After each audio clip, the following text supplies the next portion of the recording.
Hi everyone, I'm Abdullah, and today I will discuss whether IKEA should exit India as a rock source. And my answer is no, IKEA should stay in India, but it must not continue business as usual, and I will discuss it one by one in next slides.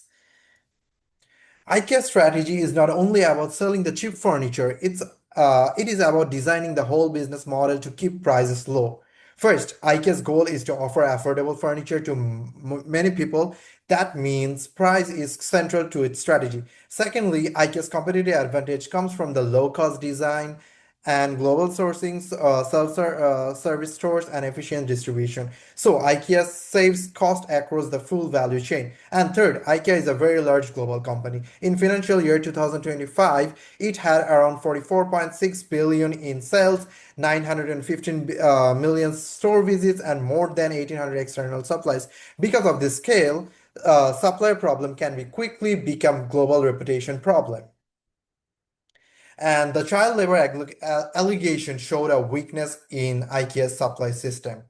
And IKEA already had no child clauses in their contracts.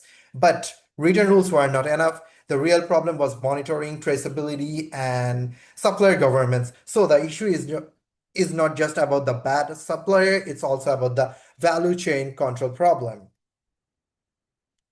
And in India, the local environment made the issue more complex. Child labor was linked to poverty, weak schooling, and informal work as well family death. The number shows us this scale. Official estimates suggest around 24 million working children under 14 and around 200,000 children were estimated to work in India's carpet industry. So if IKEA simply leaves, the children may not become safer, they may move to more hidden works. So the strategy and the society framework helps to explain this. There is an inside-out impact, which is IKEA's low price pressure, supply choices, and subcontracting system can affect the labor conditions, as well as there is an outside-in impact. India's poverty, weak schooling, and informal labor market creates risk for IKEA.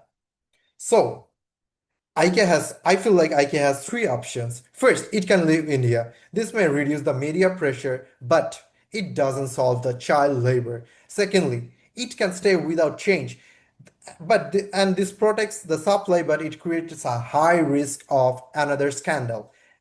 But I feel like the best option is the third one, which is stay and redesign sourcing. And this protects IKEA's low-cost strategy while taking responsibilities to the supply chain.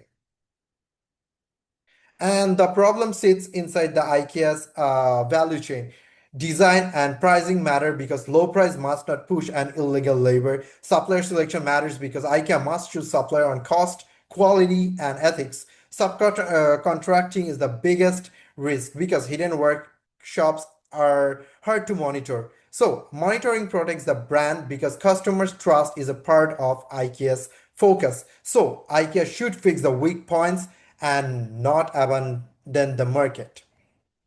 So my recommendation has four parts. Firstly, IKEA needs an enforceable supplier code with the real penalties. Secondly, it needs an independent monitoring which will include the check and direct suppliers payment. Third, IKEA should develop suppliers through training and subcontractor mapping. And fourth, IKEA should invest in communities by supporting school and family income alternatives.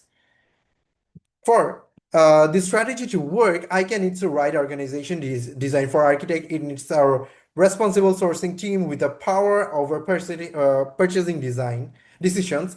For process and metrics, it should track the audits, subcontracts, violations, and all. And for people, IKEA should train buyers and also the higher local exports. And for culture, the message must be clear. Low price must not mean the low responsibility. And this turns responsibility sourcing into daily presence. And my final recommendations will be responsible presence. IKEA should not leave, but it must change how to manage suppliers. And it means higher monitoring costs, but stronger brand trust. For supplier, it creates presence to improve. For society, it can help to move more children from work to school. So IKEA should use its power to improve the system. And the best strategy is not exit, but and not business as usual. as usual. It is a value chain redesign. Thank you.